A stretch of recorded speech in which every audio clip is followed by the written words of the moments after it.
Monday, July 1st. Welcome to July. Here we go. Halfway through the summer, it feels like. And it is great to have you here. It's a Damon Bruce Show brought to you by Ike's Sandwiches. And I am very happy to let you know that anything you need to know about the 49ers, nothing has changed. There you go. You're fully up to date on the 49ers. McCaffrey got married to former Miss Universe, so former Miss Universe is now current Mrs. McCaffrey. Kyle's got a mustache, wore sunglasses and a tux, Rhode Island. That is some fancy white people living out there. So congratulations to all the McCaffreys and all of the Culpos and all of the Shanahans and all of the 49ers marriage. Huzzah.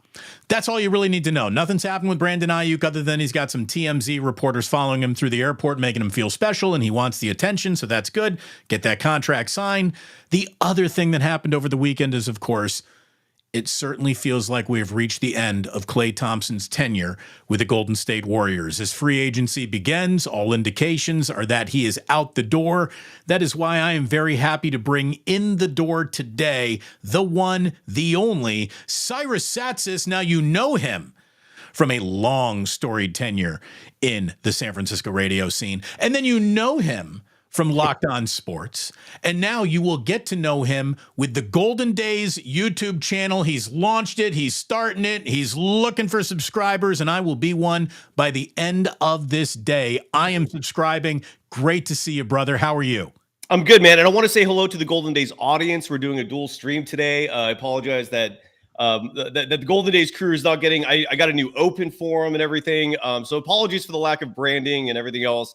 It's a dual stream with the Damon Bruce Show. Damon, great to see you, brother. And yes, this was a huge weekend for NBA basketball. We're obviously going to get into the Warriors because even though nothing happened for the most part, there's still a lot going on, and it's time to talk about it. So great to see you, brother. Thanks for having me.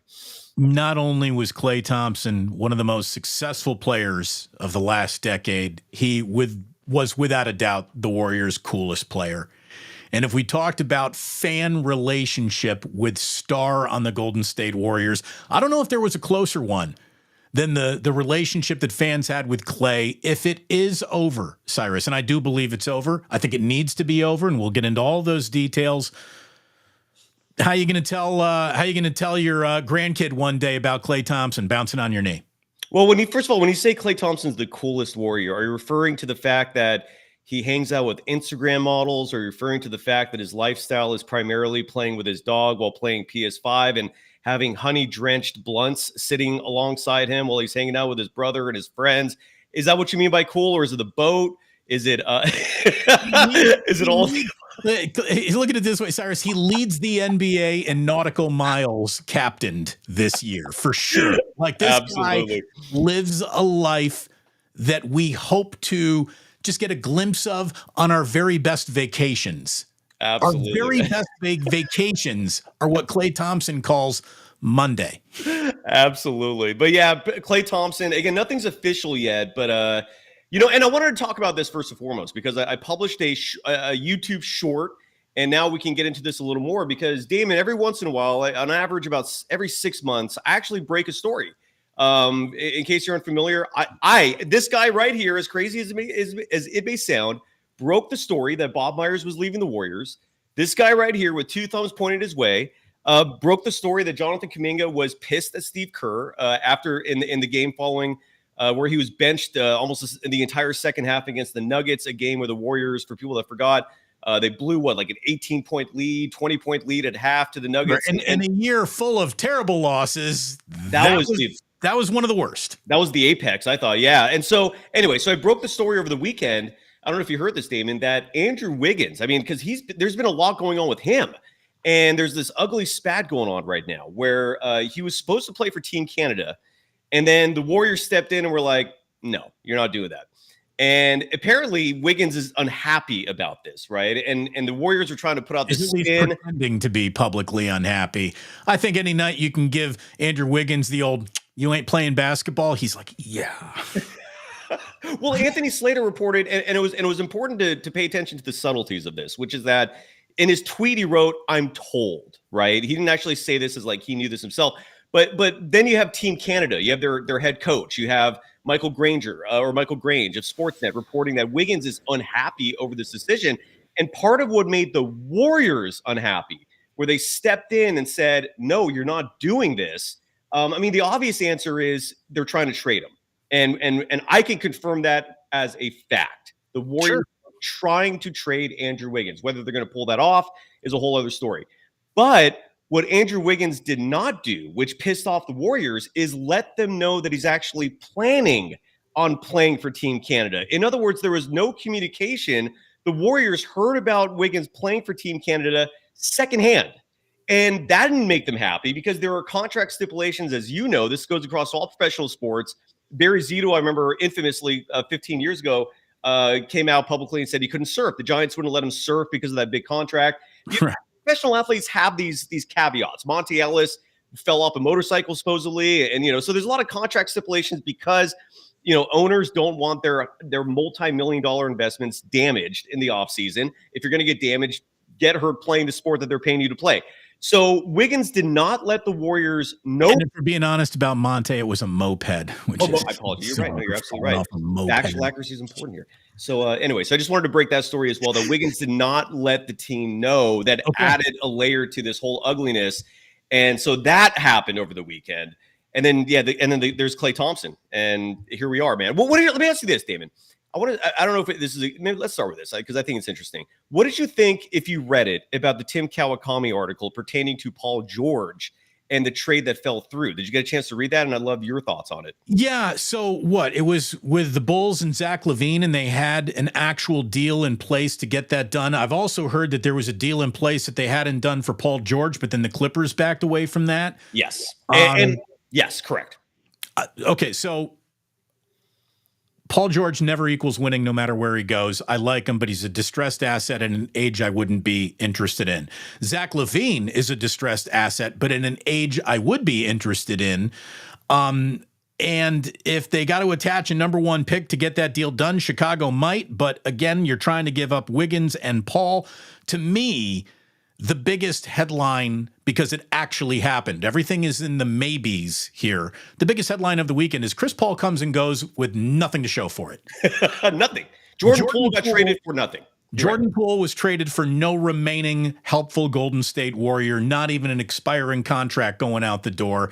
That, to me, is the first sign of, hey, Mike Dunleavy, come on, what are you doing here? Because I actually, just on Friday, I was talking to Larry about this, Cyrus. I think that Dunleavy's done a decent job so far. I like his first draft class. I think that he's taking a measured, reasonable approach. I don't think he's in the commander's seat to really roll the dice and shake it up. So he's just kind of playing the table. He's on the come line. He's just trying to figure out the dice game here and what he's really got. But the Chris Paul gone for nothing is a little well, if he didn't help you on the court, which he didn't, he was supposed to help you from a financial escape hatch, and he didn't help that either. So why? What did we just go through with Chris Paul? I guess as honest of an answer as you can give is the Warriors' intentions largely were to trade Jordan Poole for financial purposes, right? Ramona Shelburne reported this over a year ago, and she was right. If there's anything that the Warriors got out of all this is they're officially no longer in luxury tax hell for the first time in nearly 5 years. From an asset perspective, I'm 100% with you. I don't like the idea of losing assets and getting nothing in return, which is what happened here. The Jordan Poole piece of this is interesting for a number of reasons. One is I maintain, and I believe this strongly, the Warriors don't win a title in 2022 without him. He was an important piece for that team. I know he was a role piece, still important, and that same year in 2022 is a huge reason why Klay Thompson became expendable, is because for all the chatter about his contributions, what he gave to this team, the Warriors started that season 18-2 without him. And I honestly don't know if the Warriors don't win a title if he's not on the team, period. I'm not diminishing his contributions that season. I thought he had a great year overall. I thought it was the last year where we saw a shell of the old Klay. He was still playing defense, and then the drop-off happened the following year. But that season made him expendable. In the same vein, losing Jordan Poole for nothing, you're now in a position where it's like, why? I mean, is it just money? Is it that important to get under these luxury tax thresholds? It is crazy, but I'm with you, man. Let me follow up on the Mike Dunleavy Jr. thing, because he's earned a lot of grace so far, and rightfully so, for the 2 drafts. These have been fantastic draft days for year 1 and year 2 for Mike Dunleavy Jr. When you look at the fact that they didn't have a lottery pick, and despite that, Brandon Pajemski, your boy Trace Jackson Davis, and I will say your boy for all the good reasons. And now they get Quentin Post, a player who I think is a fantastic addition. But when it comes to GMing, it isn't just drafts. A grade for the drafts, but we need to see something when it comes to free agents and or trades. Nothing has happened so far. If you look at his resume in that respect, you lost Jordan Poole for nothing. You lost Chris Paul for nothing. You're about to lose Klay Thompson for who knows what. The sign and trade is interesting. We can talk about that. So I'm still waiting to see Mike Dunleavy Jr. pull the ingenuity that Bob Myers would do. Like, to me, Bob Myers, when he pulled that trade of Kevin Durant and you got back Andrew Wiggins and you managed to get a year of a good year of Wiggins in the process, and you got Jonathan Kuminga, that was ingenuity. And you started that with D'Angelo Russell. I need to see that level of personnel shakeups from Mike Dunleavy Jr. in terms of trades and free agency before I can truly give my blessing. But you're absolutely right when it comes to drafting. A+, man. I think, yeah, that's the thing. Like checkers, moving this piece to this piece, selecting this piece, good.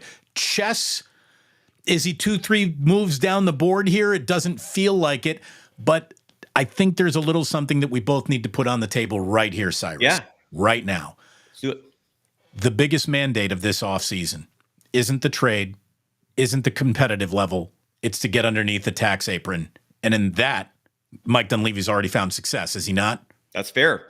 Let me ask you this. Is it, and bigger picture, is it fair to Stephen Curry that so much of the focus is on the salary cap?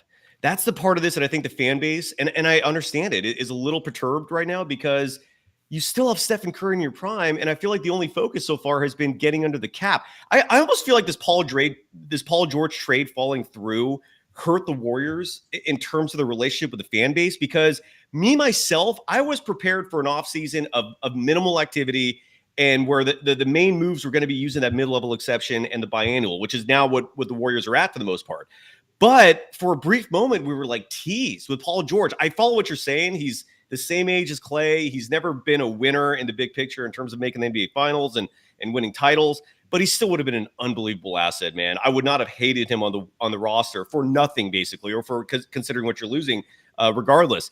So for that trade to fall through because the Clippers didn't want to bring money in, and I don't blame them for doing that either, but it also sucks that the trade talks went that far only to lead to nothing. But I feel like the fan base is a little let down right now because we're seeing all these tweets from Waj and Shams. Teams are improving. They're making moves. The Thunder look legit. I mean, you have to consider them an absolute one of the favorites for the title next year. The Hartenstein deal is pretty impressive, isn't it? It is. And on top of Alex Caruso, and you're not losing any assets in the process except for Josh Giddey. Dude, bravo to the Thunder. We'll see what happens next year. But so I can understand the Warriors fans being a little disappointed because, Paul George was dangled and now there's just nothing. And we're just watching the Warriors sit idly by, hopefully pulling off a sign and trade for Klay while a lot of other teams are pulling these huge moves. I get it. But at the same time, I'm not totally discouraged. And that's where I'm at. Where are you at with the Warriors right now? How are you feeling, man? Well, let me tell you where I am. I'm already thinking about lunch. And what I want to think about lunch is it's time to go get an Ike's sandwich. We're going to have a nice little segue to a little promotional tie-in here. And this is not just happening on the Damon Bruce Plus channel. This is on Golden Days as well. We are simulcasting, baby, Ike's logo. That made it. I'm sorry, the Golden Days logo didn't. The next time we do this, it'll be up there. But let me tell you, you got a great sandwich waiting for you at Ike's today. I want you to download the app. If you download the Ike's app right now, when you wake up on 4th of July, he will have put $4 in there for you to use towards your next purchase. So download that Ike's app. Order through the app, whether it be in person or delivery. Use the Ike's app when you order. You'll be happy that you did. The sandwiches are delicious. And then the next time we want to tie one on, we're going to the Dubliner, Cyrus. Plus Mania 3 is going to, or no, Plus Mania 4 is going to be announced soon. It's going to be at the Dubliner. We're picking out the date. I hope you can make it there as we get our channels together, as we celebrate in one of the best bars in San Francisco, the Dubliner West Portal. It's a sports bar. It's an Irish bar. It's a neighborhood bar. It's everything you would ever want. Go say hello to Kenny and John. They're waiting for you. They're going to pull you a perfect Guinness every single time. Get yourself to the Dubliner and West Portal. No one's losing that in free agency. I'll tell you that much. Well, Damon, just to add to that, I've always thought, you've made it when someone makes a bobblehead of you, right? Yeah. Like that used to be my barometer for success. If you have a bobblehead made in your character, you've made it, man. You're big time. Now there's a second thing in terms of how you've made it in this world, besides the bobblehead, and that's having an Ike sandwich named after you. If that ever happens to me, man, like I feel like I made it. I'm ready. I'm ready to move on to the next plane. That's my one dream in life. But yeah, so congratulations, Damon, and everyone else for having sandwiches named after you. I think that is incredible, and I love their food. Again, I was a sandwich before it was cool to be a sandwich. That's how my sandwich is. That feels good. Can I tell you a great story? Of course. KNBR would always, like, Ike never did any business with any radio station the way he's doing business with me as an official sponsor, but he would love the mentions, so he would always send over free sandwiches. And the Giants would serve, like the KNBR would have a whole bunch of Ike sandwiches for, clients, and when they would bring people in for meetings, and they would do station events at the ballpark, and they would bring in Ike's catering. And now I'm on 95.7 The Game, like literally by myself, like killing KNBR and its business model forever. And you did, for the record. And I did. Thank you. Ike would only send KNBR Damon Bruce's.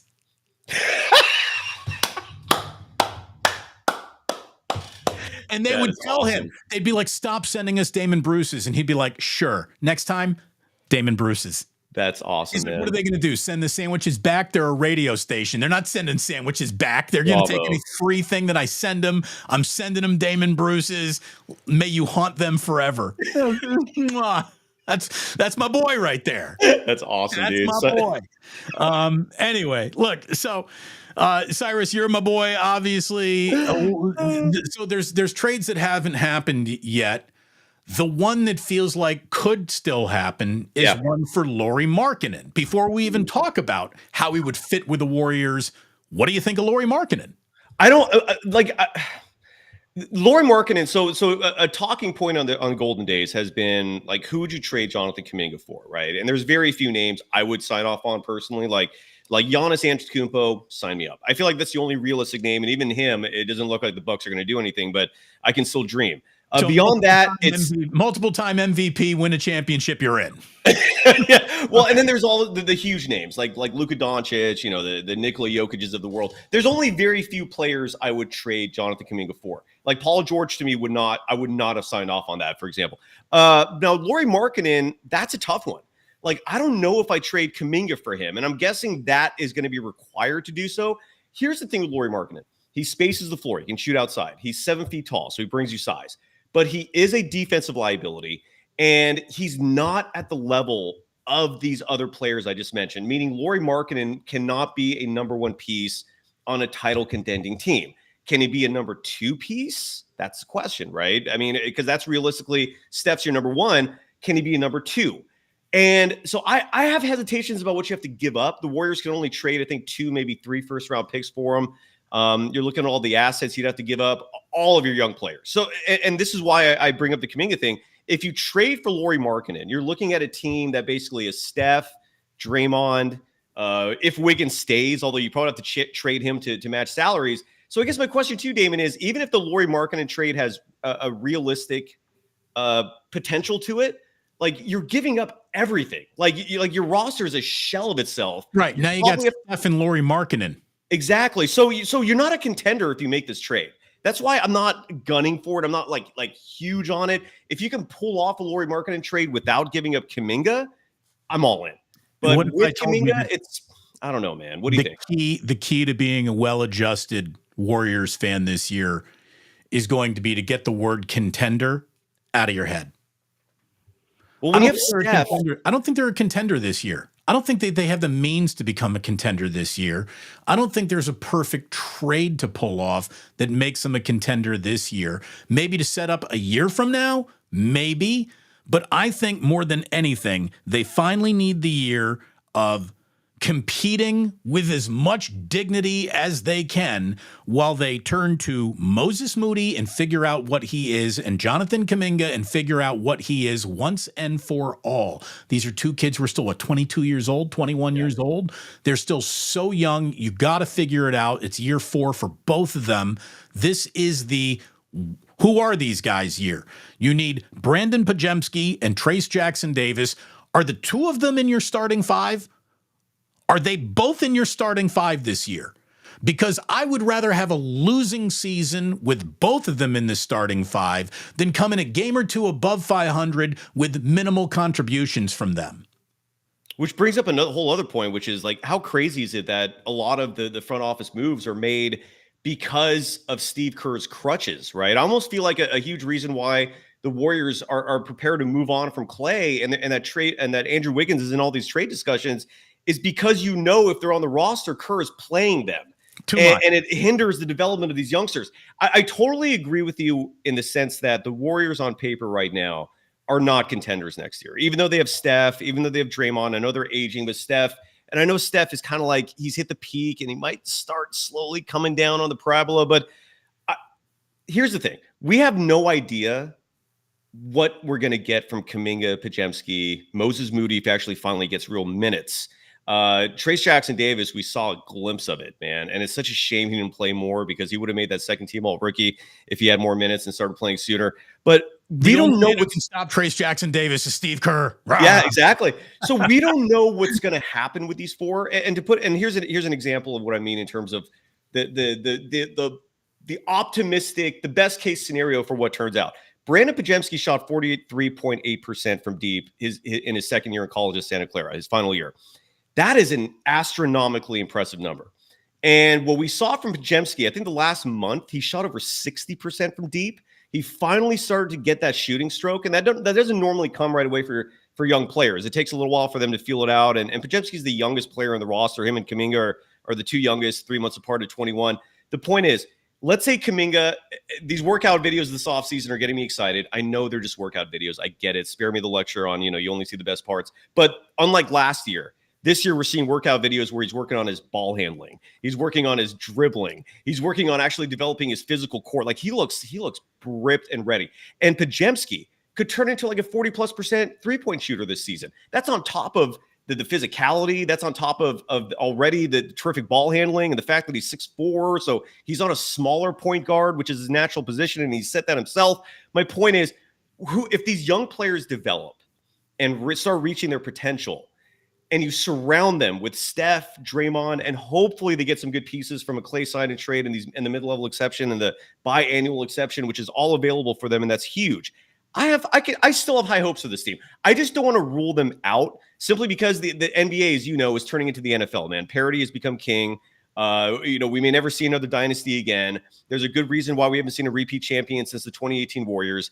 And so it's not impossible. But I totally get what you're saying too, which is on paper, no chance in hell. But there is hope, is what all I'm trying to say with Dub Nation. I was talking about this with Kruger. Like he's talking about how to replace Klay Thompson shooting, and they need another shoot. Here's the thing. They needed another shooter before Klay Thompson felt like he was gone. Now they're going to need multiple shooters. And sure, everybody in the NBA needs shooting. You can't have enough of it. I get it. Defense. That's it. No matter what they do, if they come out and they play legitimate, not fooling around defense 82 games a year, they will be a playoff team for sure. If they are one of the 4 or 5 teams that chooses to use a regular season to play defense in, that's how they get to be a playoff team again. They could have been a 6 seed. Yeah. With Draymond not being suspended and just playing some better defense. And I think that Moses Moody is going to be a vehicle that is going to allow them to play better defense. I really do. And getting Klay off the floor for his 17 points per game, where he's given up 11 easy ones every single night because he's a traffic cone defensively. Yep. I just think they're in the right direction. Is that direction contending again? I don't know. But I think that they're pointed in the right direction if they play defensive-minded basketball and try to use a year to get under that repeater, luxury, apron, all that comes with the tax on the tax on the tax on the repeater tax on the tax on the tax on the tax. They just need to get out of that, take a breath 1 year, reevaluate their own young guys, and I think be better positioned going forward. Steph's not going anywhere. I mean, Klay Thompson still hasn't gone anywhere. Maybe Klay does really look around and go, maybe I am coming home. I don't know, but it feels like that ship has sailed, meaning Lakers or Dallas Mavericks could be a sign and trade partner for the Warriors here. If you were to sign and trade with the Dallas Mavericks, are you getting PJ Washington? No. Probably not, right? No. Not after the finals that he just had. Do you want Maxi Kleber? I don't. and that's one of the names that the Warriors could acquire in a sign and trade. The sign and trade, we have to keep expectations minimal in that regard. If the sign and trade even happens, here's the deal. I wouldn't want Trey to be, or excuse Trey. I wouldn't want Klay to be a Laker, but he could get you, I think, the valuable sign and trade piece back. I would want Rui Hachimura. I was just thinking the exact same thing. Do not give me Maxi Kleber. Do not. Josh Green does not excite me. And there's another name besides Rui that the Lakers also have, which I would love, and that's Jared Vanderbilt. And if you're playing defense, now we can talk, right? Jared Vanderbilt's not giving you an awful lot offensively, but defense, here he is. Don't give me Gabe Vincent. I want none of that. Give me Rui, give me Jared Vanderbilt, and that's an awesome sign and trade. You're absolutely right, man. And I want to add something in the chat too. I don't know who wrote it, but someone in the chat keeps saying that Kuminga plays awful defense. That could not be further from the truth. There is a very good reason why Kuminga routinely had the toughest defensive assignment. It was always Kuminga and Wiggins handling the two best players in the opposing team for very good reason. Do not rely on defensive rating for a stat. I need to clarify that because I hear people mention that sometimes. The reason why I never touch defensive rating, which is a very subjective stat to begin with, it's one of these formulas that somebody created and is flawed, it's subjective. Stephen Curry was the number one defensive guard in the NBA 2 seasons ago based on defensive rating. Damon, I know Stephen Curry is underrated as a defender. I've never criticized his defense. I think it's a weak argument if you're going to point that out as a weakness of his. I think he's a solid defensive player. He never mailed in defensive reps the way that Harden mailed them in, but he has never slapped the floor once and stopped anybody. Absolutely. But Stephen Curry was not the best defensive guard in the NBA. And if you rely on defensive rating, he was number 1 2 seasons ago. The moment I saw that, I'm like, this is a flawed, bogus stat. The stat I look at is matchup numbers. And I had to compile that. The NBA does not just present that to you easily. So I did a whole show listing top to bottom who the best Warriors defenders were in terms of matchups. And Kuminga's like 3rd or 4th. No, it's an asinine argument to say that Kuminga's bad on defense. I vehemently disagree with anyone who says that. It's a dumb opinion, and I just wanted to push back on that for the people in the chat saying so, and anyone else for that matter.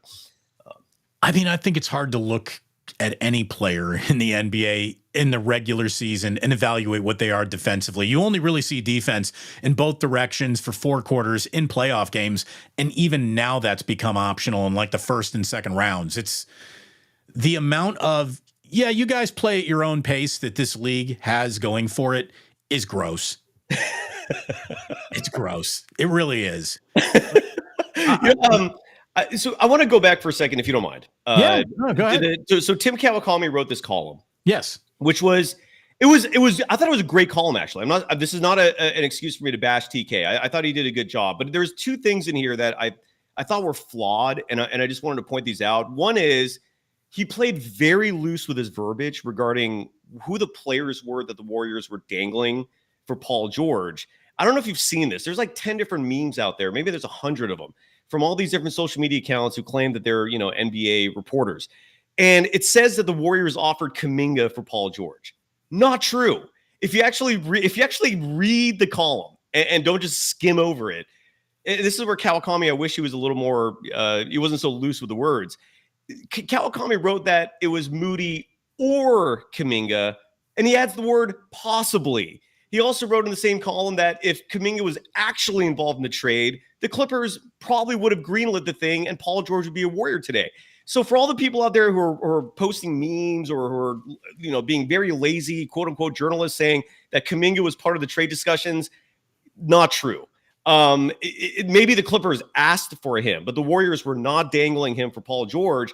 And then the other thing in the column, and I'd love to know your take on this, Damon. Tim Kawakami wrote in his column, this is one sentence, and it really stuck out to me because I disagree strongly with it. He wrote, quote, "The Warriors will not be better without Thompson," unquote.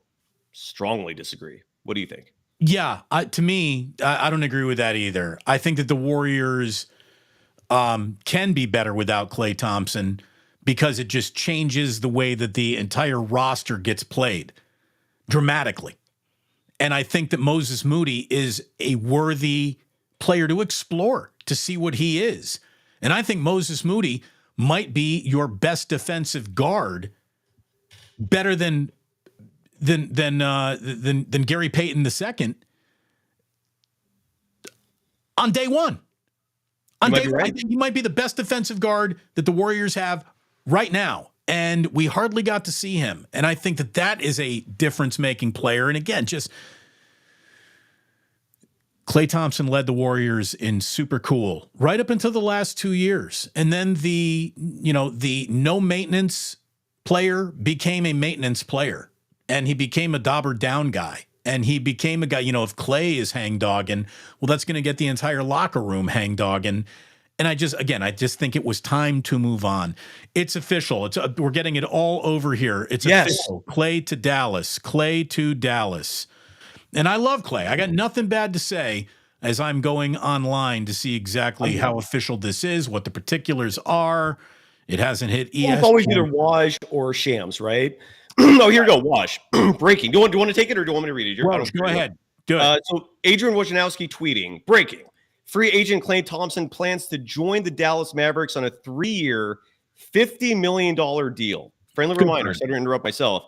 2 years, 48 is what the Warriors offered. With a player option sources tell ESPN, Thompson ends his historic Warriors run as part of a multi-team sign and trade that'll also send Josh Green to Charlotte. So what do the Warriors get? We don't know that part yet. I don't know that part yet either. That's interesting.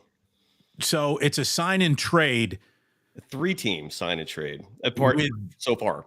With no asset returning to the Golden State Warriors as we know it right now. There's got to be something, right? I mean, there has to be, right? Let me see if shit. This is ridiculous, man. Why are the Warriors always on the short end of the stick in recent history when it comes to anything exciting with transactions? Yeah, there's still don't know what the Warriors are getting. No information there yet. So that is crazy, man. So, well, officially we can now say that it's now official. There is no more speculation. Klay Thompson is no longer a Golden State Warrior. Oh, there he is. He's wearing they got him right in the Dallas jersey already, photoshopped into it. God, that looks weird. Wearing number 10. I'm ready to already give a bold take. Are you ready for this? Go ahead. The Mavericks are worse now with Klay Thompson. He's Harrison Barnes 2.0 at this point in his career, right? Well, look, he's going to take minutes from someone. You're not going to make this move and then not give Klay 30 minutes a game. His defense is a massive liability. His shooting is inconsistent. He's Ray Allen. He is Ray Allen 2.0, and he's Ray Allen with the Miami Heat at this point of his career. And if Dallas is as strong as Miami, maybe, I wouldn't bet on it, but maybe, then Klay's a great ad. But otherwise, I think he makes him worse. I mean, he's a catch and shoot guy.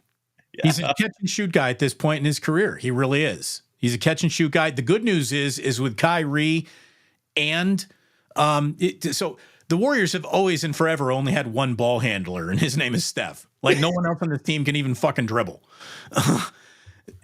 Between Kyrie and Luka, at least he's got 2 ball handlers, and he can just turn into the I'm peeling off screens catch and shoot guy, which is, I think, who he wants to be at this point in his career. Look, I wish Klay the very best. I'm never going to root him against. I'm never going to root against that guy for a minute. I hope he goes and carves it up for Dallas, but the returns will be diminishing. Yeah, on Klay Thompson. There is no staying the same. You're getting better or you're getting worse. And Klay Thompson is 100% in the getting worse portion of his career. Not his fault. It's all the natural aging process of an athlete with 2 catastrophic injuries in their career. It's time to go away from a player that I thought was restricting the development of younger, capable players behind him. I'm not going to say more capable because we don't know yet, but younger, capable players behind him. Pajemski just got 5 more minutes a night. Moses Moody's career just changed. Moses Moody's career just changed dramatically with the exit of Klay Thompson, and I'm looking forward to seeing what this young man's going to have in his career. Klay, thank you for the memories. What, he takes 3 years, $50 million, but wouldn't take $248 from the Warriors? Well, and if you look at it, because the third year is a player option, we don't know the details yet. But in theory, the first 2 years will be less than what he would have made with the Warriors. First, I want to sincerely, from the bottom of my heart, thank you, Klay Thompson, and his agency for finalizing this trade while you and I are doing this live, so that we don't have to do a second show later on. I'm being totally selfish saying that. And Adrian Wojnarowski also adding to the tweet, he had 4-year offers for more money, but taking less was offset by the chance to win a 5th championship with the Mavericks and the difference in state taxes. Klay Thompson to the Lakers. Again, it's not really a championship opportunity, but it was your daddy's team. Yeah. It's LeBron. It's the Lakers. I get it. Klay Thompson and the Dallas Mavericks. Again, a team that was in the NBA Finals last year, has 2 future Hall of Fame players already on a roster that is pretty damn good. I get it. Klay Thompson to the Orlando Magic, I never got that. Like, I don't care how much money is waiting for you in a tax-free state, how close you want to be to Disneyland, Disney World. I don't care. Like, that just never made sense. I'm glad it at least makes sense. Mm-hmm. We still don't know what the Warriors are getting. I really hope. Damien, let me ask you this, man. What are your thoughts if what the Warriors get back is a trade exemption, which they rarely, if ever, used to begin with? What if that is what they got back? Like, would you be... Better use it. Yeah, right. Exactly. But, I hope that's not what it is, man. I want an asset back. And I love how we were just one minute talking about these 2 Laker pieces that would be absolutely amazing. And then now who knows what we're going to get from the Dallas Mavericks. I do love the fact a few people in the chat bringing up that a lot of Californians now live in Texas, especially Dallas. So they get to see Klay up close and personal. Congrats to you folks. Oh, great. Those who moved away can enjoy Klay. Fantastic. But look, the thing that I don't understand here is I don't know if the Warriors are getting anything, because I'm going to tell you right now that in the story about Klay Thompson and the Dallas Mavericks and Josh Green and Charlotte, the main story, the team that moves the needle the most is the Golden State Warriors. Yeah. So for Woj to not include any asset back to them, meaning that I don't know if they are going to get anything. That's crazy if they don't, man. And again, this is where I feel like with GMs, it takes years before you can, respectfully judge them and critique them, because you need the body of work. But again, Mike Dunleavy Jr., bravo with the drafts. Again, I'm all on board in terms of your assessment of personnel. So far, so amazing. But you got to also pull some magic here with personnel, man. Outside of the draft, you got to do something here to inspire the fan base, to improve the roster. This just sitting idly by, like just watching, on your porch, the rest of the NBA, exciting their fan bases and improving their rosters. This part of it, I'm not a big fan of. So I do hope they do something. Interesting day indeed. Yeah, it is. Klay Thompson, it's official. Like, we knew it was going to happen today. There were all indications from this weekend that this was going to get announced. Klay was too much of a valuable asset to be a day 3, day 4 free agency guy. And good for him, man. Seriously, good. I nothing but love for Klay Thompson. But obviously, he knew that, look, smart people know when it's the right time to get off the ship. Bob Myers is smart people. I think Klay Thompson is not dumb people. You know what I mean? And I just think he knows that there is a better chance to make a little bit more money in a more competitive situation somewhere else than try to be the guy who, The once beloved guy, but currently getting motherfucked by an angry fan base who doesn't get what they used to get out of you. Like what was the reason to stay to other than catch flack and ire from now embittered Warriors fans? I think a fresh start is good for him. I think it's good for the team. I know it's good for Kerr. I definitely know it's good for Moses Moody. And you better hope that the team that the Warriors need to go out and compete with is already sitting in that locker room. The amount of responsibility to maintain competitive dignity with the Golden State Warriors that now falls on Jonathan Kuminga, Trace Jackson Davis, Brandon Pajemski, Moses Moody, all the young guys on this team. You know, we're not going to put it on the stretch five from Boston College quite yet, but we're looking at you too, buddy. You know, you better step out and hit them from 40% from downtown. You better, because the Warriors are going to need that. And I think that not having old habits just waiting there for Steve Kerr to fall back on is an asset for the Warriors at this point.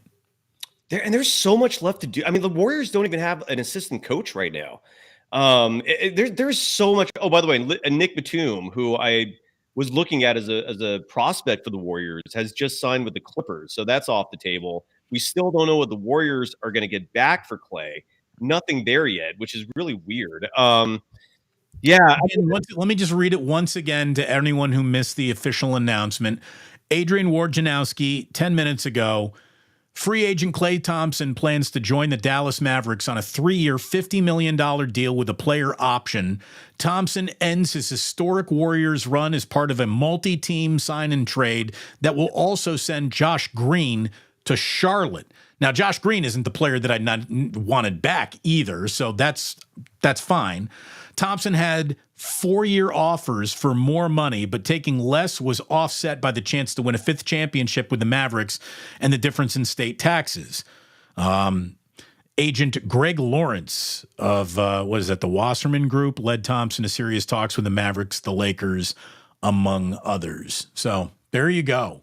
And Damon, I don't know if you agree with this sentiment or not, but I feel like this was just a divorce coming based largely off two groups or individuals with huge egos, right? You have Joe Lacob, who prides himself on negotiations. And look, I'm of the belief, and this is another thing, I don't know if you agree with me or not, that one of the hardest things to do in this world is to convince someone else to give you their money. That's why I do have a healthy respect for people in sales, for business people. It's not easy to have someone else give you their hard-earned cash. And so Joe Lacob, as rich as he is, undoubtedly in his mind is thinking, Klay, we paid you over $40 million or in that range for 2 years so that you could rehabilitate your injuries. Okay, we didn't pay you to play. We paid you to rehab. Right. And we were going to give you $48 million more when you're clearly on the decline in your career. And Klay sees it a whole different way, which is, I earned those 2 years based off the championship, so what I contributed. I deserve more than 48 in the 2 years now. And it just was too much. It was just a clash of egos. I don't know. What are your thoughts on that? I think it's a clash of egos. I think it's a clash of math. I think I think it is a little money was already out the door on you, Klay, and you're supposed to come back here, and your desire to remain a career Warrior and end your career with Steph Curry is supposed to be an overriding factor, not just price point. You've already made more money than you'll spend in your lifetime. Easily. So, Easily. Come on, man. How much money is enough? Like Chris Paul, for example. I mean, he just accepted a 1-year, $11 million deal with the Spurs. What about the championships? You're not winning a ring with San Antonio this year. So Chris Paul's never won a ring anywhere. Winning a ring ain't it. But the point is, he's already made so much money. The dude has easily $250 million, if not $500 million, in the bank or wherever it's invested. And no, he needs $11 million more instead of completing his resume by getting a ring. It's just crazy to me, man. I don't have that greed in me, and I guess some. And I don't mean to call Chris Paul greedy, but how much is enough? Well, I guess the best way that I could say it is money's not my Jesus. Never has been, never will. I mean, look, I was in radio, so I can prove it to you. Money was not my Jesus. Well, you made a healthy amount though. With all due respect, I did. I made pretty good reason. You earned it. I'm not saying you didn't earn it. You were the number one guy, so you earned it. But I hear what you're saying. Yeah, you did work in radio instead of being a doctor or an engineer. So. Right. and what I just think is happening here is that all good things come to an end. And that's what happened here. Yeah. And it's, everyone looks for someone to blame. Well, whose fault is this? I'll tell you whose fault this is. Time. It's time's fault more than anything else that this is happening. And this is probably, the right time for it to be happening. An argument could be made, it probably should have happened a little while ago. Yeah. This was a Band-Aid that was hard to pull off because of the championship. Look, the last championship was more unexpected than the first championship, right? Tell that to anyone else but me, and they'll agree. I was one of the only people on the planet who saw the 22 Warriors as the easy favorite. I predicted them from the start, but you're absolutely right. It was the least expected of the four. That's an easy statement that I wholeheartedly agree with. Right. I thought it was harder to see the Warriors cutting right to the front of the line than it was to see the Warriors hanging out in the club for one more night. That's fair. Yeah. And they did it. And in that moment, they basically said, let's keep this together. And hey, championships are worthy to acknowledge. You have to. You can't just be like, that didn't happen, we need to move on to other things. But it absolutely deterred the Warriors from zigging 2 years ago, and that's why the last 2 years of basketball have been thoroughly unsatisfying for an awful lot of Warriors fans. Well, it was unsatisfying for a lot of reasons, and I think it's a huge reason Bob Myers left is for the first time in this dynasty, after the last title, you started to see a split in vision in terms of what to do next. I will never forgive those Ty Jerome, Anthony Lamb minutes. I just can't get over that. Like what world do you live in where you think that's a good idea? It doesn't make sense that the Warriors gave up Juan Toscano-Anderson and Damian Lee after winning a championship with them and replacing. They earned the veteran minimum wherever they went. You could have brought them back, but you go with these two-way guys. Sorry, man. I know that's a tangent, but you're right. But it's the old. I used to say this so many nights sitting in the bunker doing shows when I'd rather see what that's an inside thing. People don't know what that means. I'd rather sit through Prospect X's growing pains and see what he's got than see what Ray Durham's got left. Tell the audience what the bunker is. I don't think most people know what that means, though. Oh, the bunker was a little studio that was carved out on the in 24 Willie Mays Plaza, where I was able to do post-game shows from. It was great. It was right across from the clubhouse. You could poke on in. I used to decorate it with rubber chickens during the whole Bonds thing. And now that I'm gone, it is a cold, soulless room, much like the radio station that I left in my wake. But it's a shame when things have to come to an end. And the Warriors are closer to their end than they are their beginning. They're trying to hold on. And it's all going to be much different without Klay Thompson getting announced on opening night. I got to tell you, I don't care how many more years I cover Bay Area sports. I don't think I'm ever going to see anything more manly than Klay Thompson walking back down that aisle to shoot those free throws. That was one of the most badass. And then he jogs back for a defensive possession on one knee, ready to play. That was some of the most. You have to protect a player from themselves, because if leaving it up to the player, this man will go out and die on the court tonight. Like, that's the mode he's in. He's in the, you're going to have to carry me off this court. And they did. They had to get him off the court to save himself from himself. That's the kind of competitor he was. Yeah. Klay Thompson just gets to wear the bad motherfucker helmet for his entire life. Like he does. Like, I love that guy. He was so easy to root for until he became a little hard to root for there at the end, but I'm never going to let that define my relationship with him. He is a special, special guy. He eats for free in this town. Oh, easily. Forever.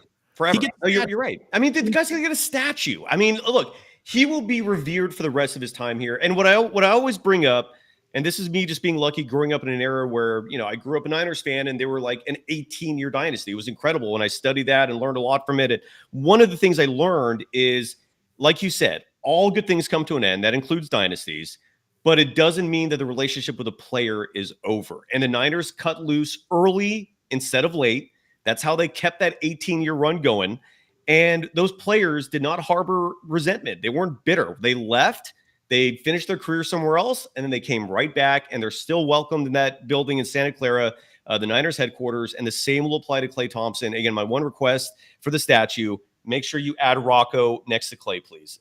But yeah. Anthony Slater is reporting that the Warriors haven't agreed to any Klay Thompson sign and trade to Dallas at this point, per sources. Could still happen, but the negotiation has not been finalized. So what do you think that means exactly? Do you think it means Klay's agreed to Dallas and now the Warriors have to figure out what they want?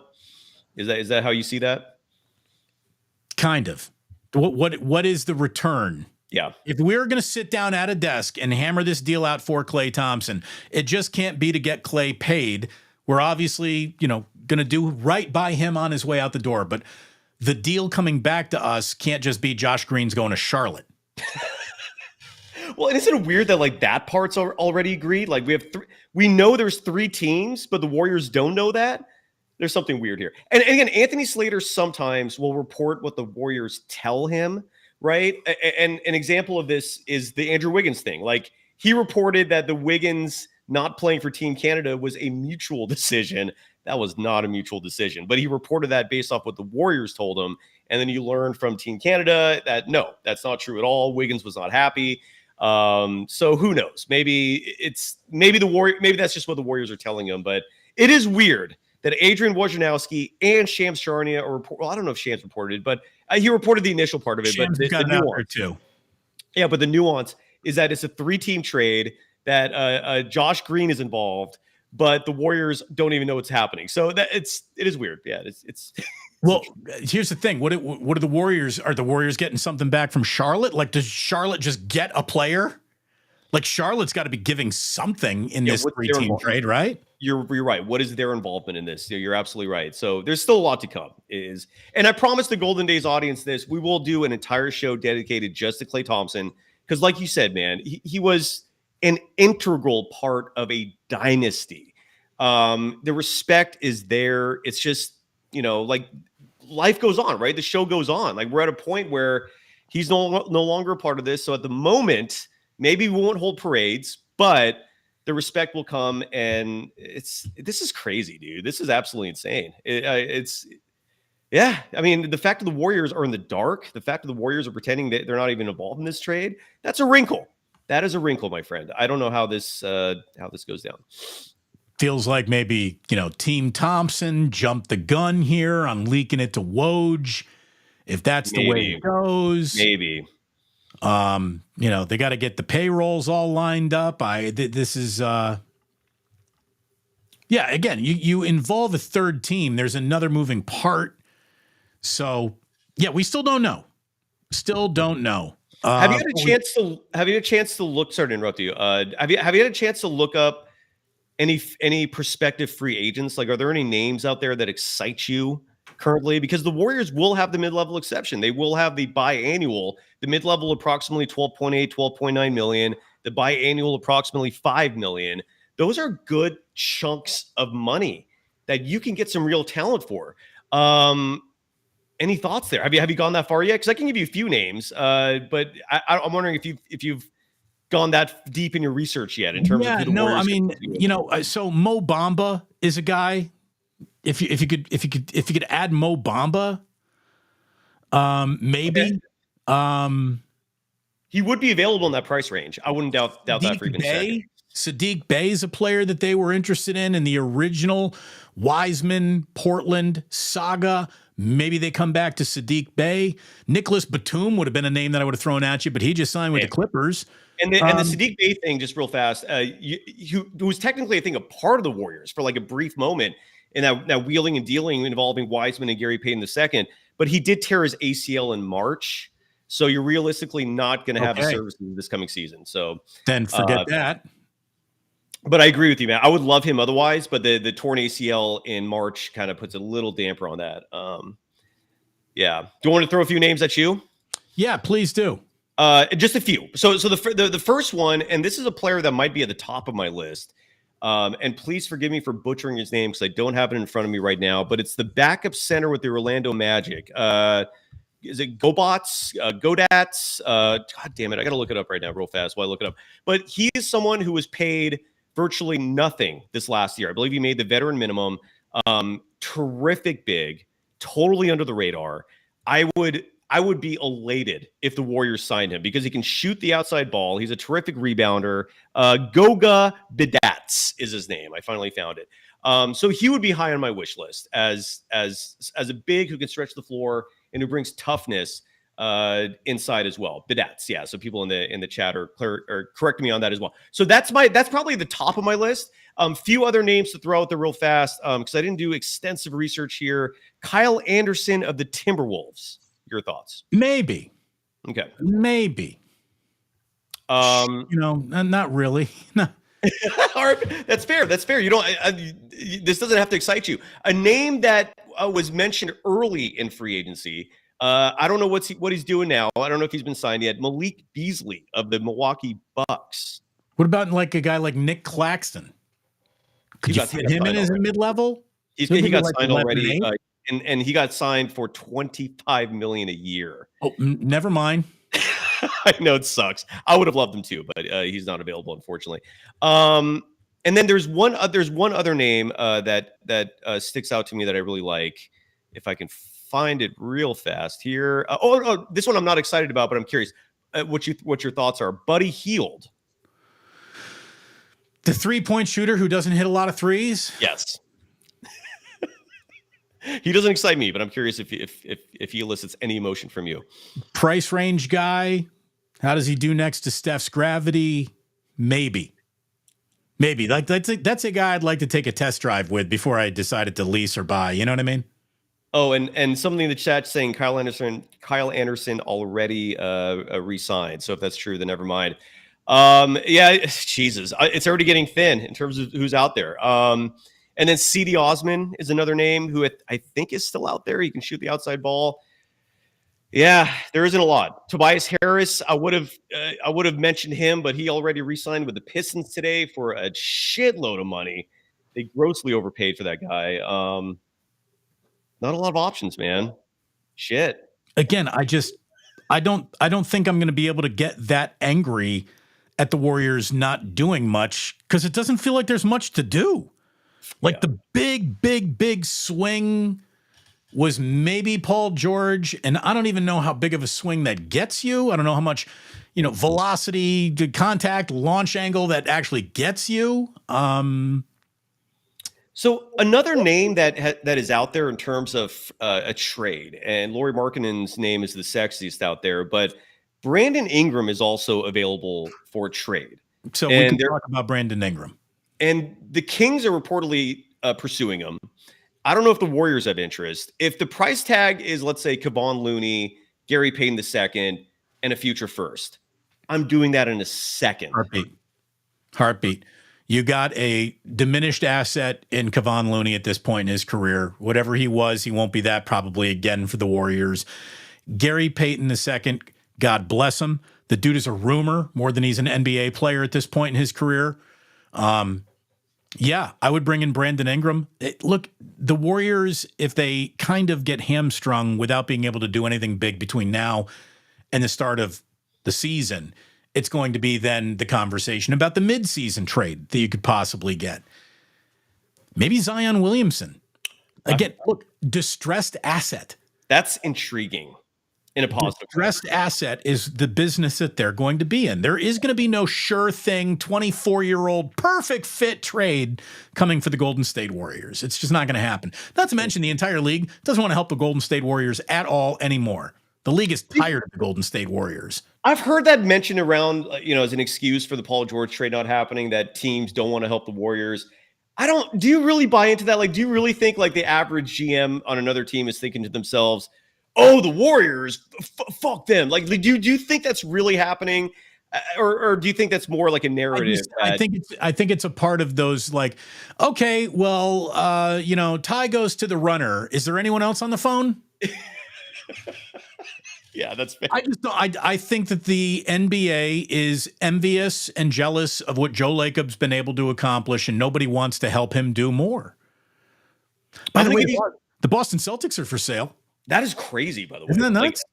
That is totally nuts, man. You win What do you think the Boston Celtics go for? That's got to be $6 billion.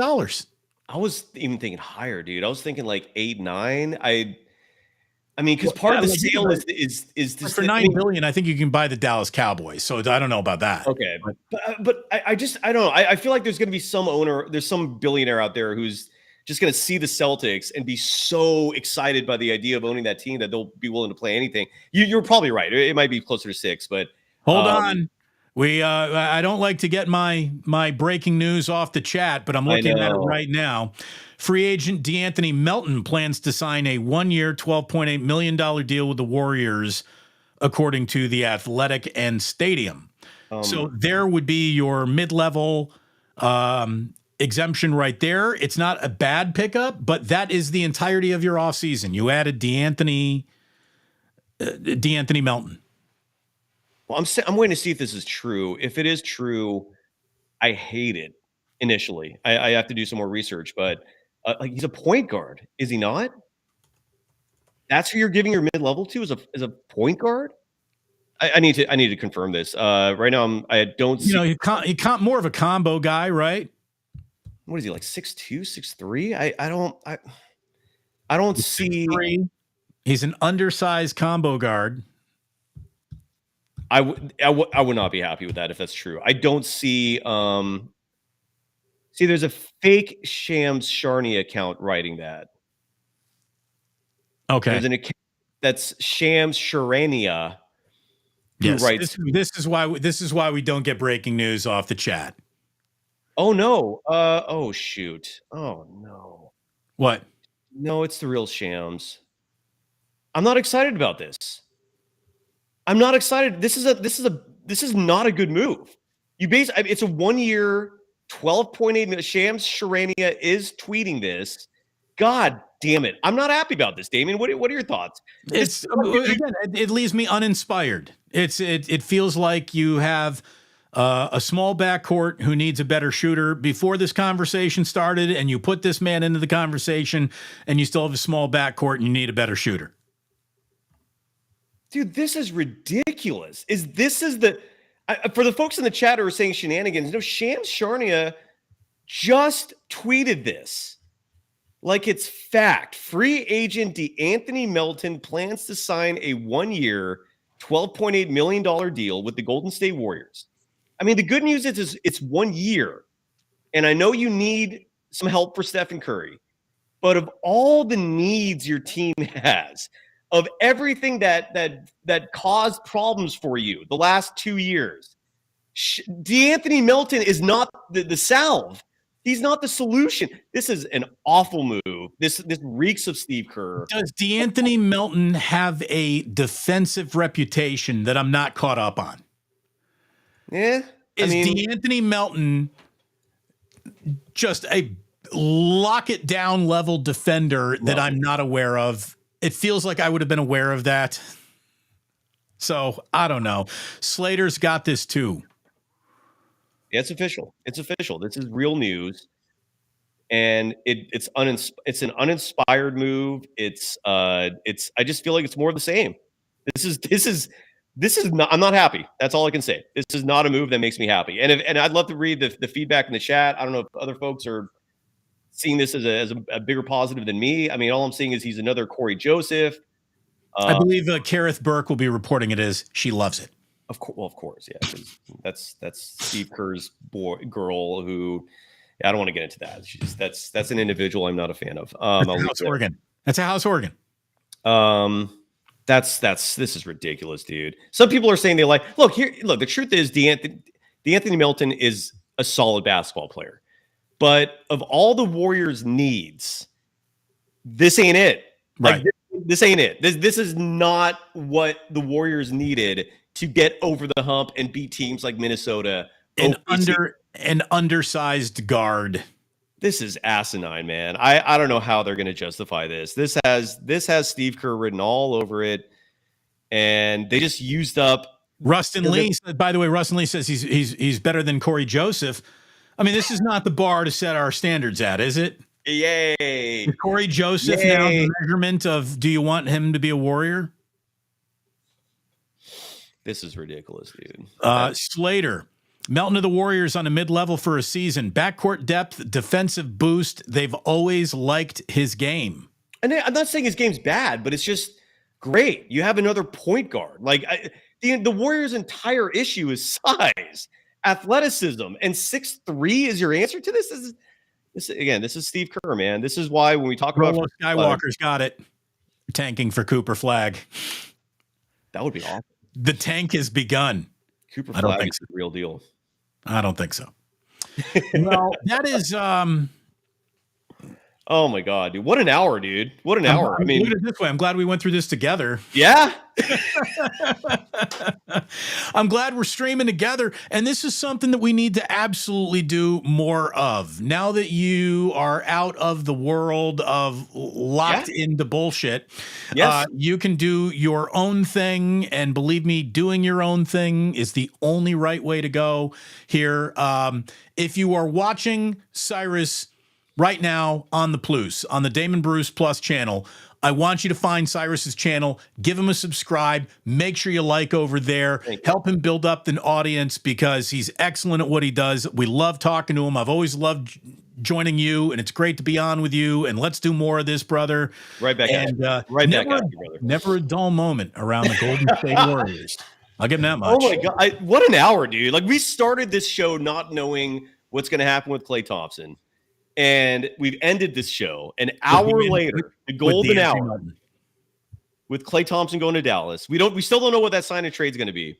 We don't even know if the Warriors know what's going on, but we do know the Warriors want DeAnthony Melton. Dude, I don't even need to know what the sign and trade is. We got Melton. We got Melton. Get the print t-shirt. We got Melton. Melton. What an uninspired move, man. That's ridiculous. So if you need to drown your Golden State Warrior sorrows, go to the Dubliner and West portal to do that. If you need a sandwich to get you through your day, make sure you go ahead and you get one from Ike's. Again, plug away, brother. Let everyone know where to find you. Exact thing to put into the Google, the type bar, and you pop on up for sure. What is it? The show is called Golden Days. That's the new program. Days like Dazed and Confused. And if for any Party of the Moon Tower, bro. Yeah, there's kegs. Martha Washington was a hip lady. Yes, she was, dude. Behind every good man is a good woman. Absolutely right. There we go. And if by some chance, subscribed. Boom. Oh, thank you, man. And if by some chance you can't find it, add the word Warriors, Golden Days Warriors. It pops up number one every time if you do that. But Damon, I love you, man. Thank you. Let's do this regularly. And I'm glad we did this together, dude, because that was one hell of an hour, bro. And I really wish. Oh, look, another breaking story. What is Stephen Curry's retiring? Oh my God. Golden State Warriors are for sale. You can get them with a deal with the Celtics, 2 for 1. Oh my God, dude! And Cyrus will be giving away a free DeAnthony Melton jersey to his 1 millionth subscriber, but you got to hit 1 million by today. So if you are interested in a DeAnthony Melton jersey, signed by it's signed by Cyrus, but it's a DeAnthony Melton jersey. So enjoy that. That's available to you if you're the 1 millionth subscriber. This was an awful lot of fun. Let's do more of this. Let's do it. There you go. And seriously, to end with this, Klay Thompson, bonsoir, mon ami. Thank you for everything. It was a pleasure to watch you play basketball. What a textbook, gorgeous jump shot. The backwards waterfall, the upside down waterfall, whatever. It was freaking gorgeous. Klay Thompson, the real life, real living Jimmy Chitwood, right out of the movie Hoosiers, the perfect jumper. Thank you, Klay, for everything. And thank you, Warriors, for DeAnthony Melton. Oh, God, dude. Cyrus. Oh, my God. We'll break this down again soon. Should we just smoke a bowl together right now to get through this? Should we just light up and go through it? It's early, but why not? I mean, it's early. You fucking liar. It's not. You party to either have fun or to mask all the pain that you're suffering, and this will be in the latter. So sign me up. Smoke. There it is. Think of the new concession that they can have it. They can have the tuna Melton. All right, that's it. That's we're out. We're out. For Cyrus, I'm Damon. Thank you so much for watching. Make sure you subscribe to both channels. And as always, we remind you that sports don't build character, they reveal it. And like that, he's gone. Bye-bye.